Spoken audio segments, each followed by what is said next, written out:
Bismillahirrahmanirrahim. Assalamualaikum warahmatullahi wabarakatuh. Saya Siti Syarman binti Ghazali daripada VKI, British Professional Development. Dalam International Conference on Kaizen in Management, Education, Social Science and Technology (ICKMS) 2022 akan membentangkan berkenaan dengan hak cipta program komputer dalam bidang teknologi maklumat dan komunikasi buatkan kajian undangan wakaf. Pengenalan bagi kajian ini iaitu berkenaan dengan program komputer khususnya melibatkan teknologi maklumat dan komunikasi iaitu ICT.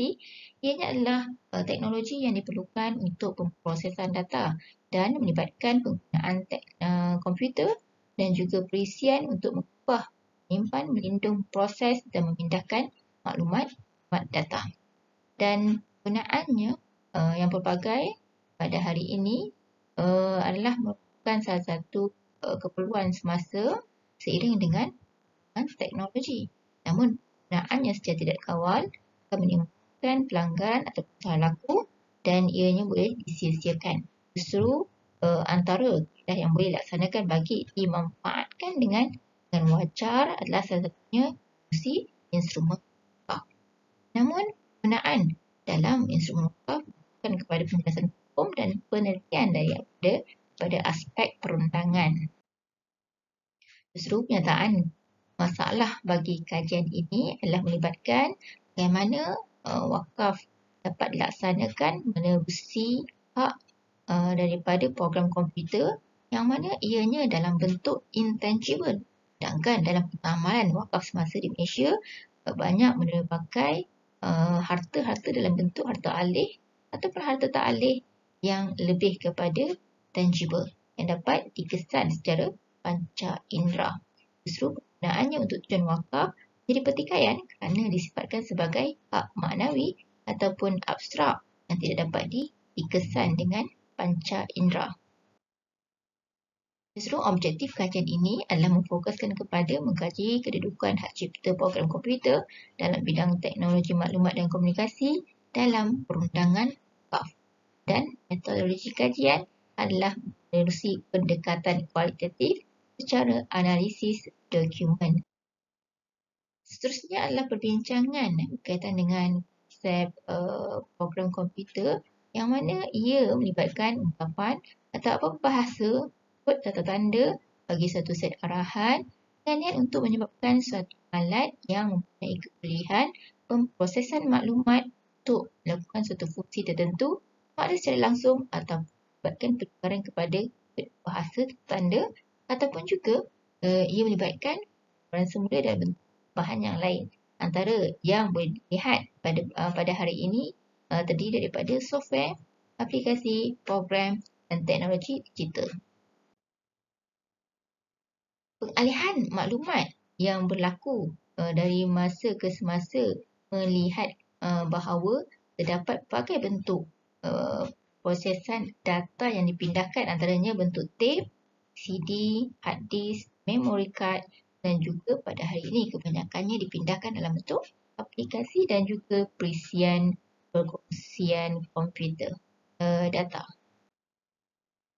Program komputer dilihat dalam aspek perundangan pula, ianya adalah salah satu daripada kategori hak cipta di bawah karya sastra dan ini dinyatakan dalam hak cipta di bawah Seksyen 3 Akta Hak Cipta 1987.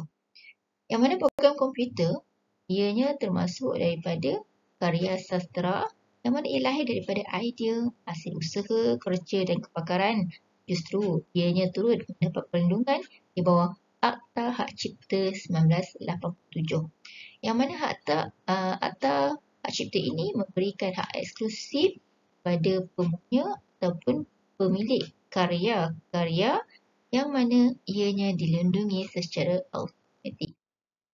Berdasarkan kepada sejarah Islam yang mana program komputer terdahulu ia termasuk dalam bahasan milkiyah fikriyah, baratul ikhtiraq, hakul maknawiyah dan ibtikar. Yang mana menurut pandangan Amudi ianya termasuk dalam karya sastra dan juga mereka cipta inovasi. Dan kesemuanya ini termasuk dalam sesuatu yang disebut sebagai hak maknawi ataupun hukuk maknawiyah. Dahulunya, pelbagai kaedah ataupun cara pemindahan data ataupun maklumat dilaksanakan termasuk merangkumi gambaran, merajah, tanda, isyarat, alat, seterusnya. Ia turut dipindahkan pada bentuk penulisan dan juga. Dan bagaimana pula status hak-hak maknawi ini? Adakah ianya diiktiraf sebagai harta ataupun tidak? Berdasarkan kepada kata-kata Nabi Syuaib kepada Nabi Musa dalam firman Allah SWT Al-Qasas 27 dan juga Nisa 24 yang mana menterjemahkan bahawa manfaat ataupun khidmatan yang diberikan ianya boleh dijadikan sebagai mahar. Manakala mahar pula merupakan salah satu daripada harta yang diiktiraf pada masa kini. Dapatan kajian ini memperolehi bahawa hak program komputer menurut perundangan syarak ini adalah termasuk daripada hak-hak yang dibenarkan berwakaf padanya berdasarkan pada pandangan Abu Zahra, hak-hak yang sabit disebabkan wujudnya secara fizikal, ianya juga dibenarkan berwakaf padanya. Dan hak-hak ini sekiranya ia melekat pada ain, ianya diterima sebagai salah satu aset yang boleh diwakafkan. Manakala pandangan daripada mazhab Maliki pula mengiktiraf hak dan juga manfaat ataupun maknawi ini sebagai harta dan ia tidak menyalahi maksud wakaf. Malahan tidak terdapat larangan mewakafkan hak-hak daripada harta ciptaan.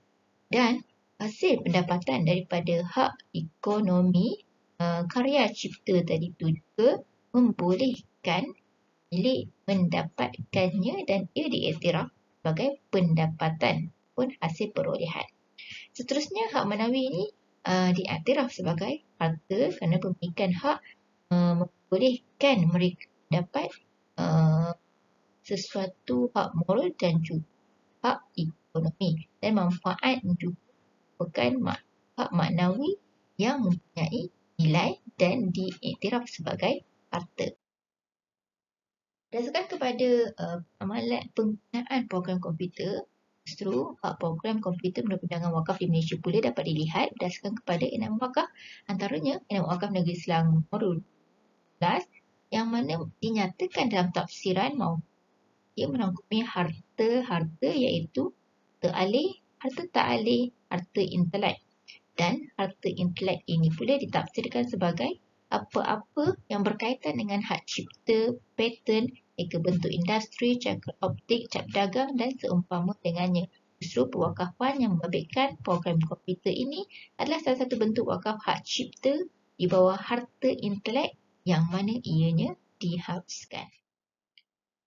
Wakaf program komputer dalam bidang teknologi maklumat dan komunikasi dapat dilihat berdasarkan kepada penghasilan perisian perpustakaan dalam talian yang mana pada hari ini menjadi sumber penggunaan kepada masyarakat khususnya dalam kalangan penuntut ilmu.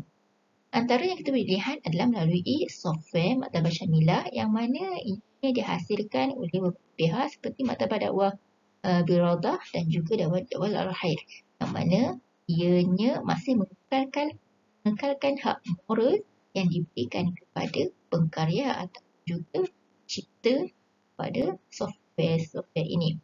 Dan antara lain, kita boleh lihat pelbagai software lain yang diwujudkan, dibina, dibentuk. Antaranya adalah Huruf Saniyah. Keduanya adalah manfaat ke atas hak ekonomi yang membolehkan karya milik kepada program komputer itu menjana pendapatan dan juga hasil perolehan daripada hasilan program komputer. Melalui apa-apa program komputer yang diwakafkan secara wakaf khas, ia boleh menjadi platform pendanaan kepada langganan aplikasi dan perisian kepada orang awam ataupun penerima wakaf yang dikhususkan oleh karya ataupun juga wakaf itu sendiri. Seterusnya, bayaran daripada hasil penjanaan karya-karya tadi tu yang berupa royalti antaranya boleh dimanfaatkan sebagai wakaf tunai yang diterima dalam amalan wakaf pada hari ini. Kesimpulannya, pewakafan membabitkan hak ke atas program komputer dan karya sastra adalah diharuskan berdasarkan kepada wakaf hukum maknawiyah yang diterima dan juga intelek yang diiktiraf dalam undang wakaf. Dan perbezaan ini berlaku disebabkan perbezaan pandangan ulama terhadap ciri-ciri harta itu sendiri. Seterusnya, tindakan ini dapat memperluaskan sasaran pewakaf tidak hanya dalam pewakaf pemilik kepada harta tanah, harta aset tangible, malah ianya turut membabitkan pemilik kepada harta-harta intangible. Dan seterusnya, pelbagaian kepakaran dalam penghasilan program komputer dapat memberi manfaat kepada masyarakat dan menjadi modal perlakuan yang menguntungkan kepada pewakaf baik di dunia dan juga di akhirat. Sekian sahaja daripada saya. Assalamualaikum.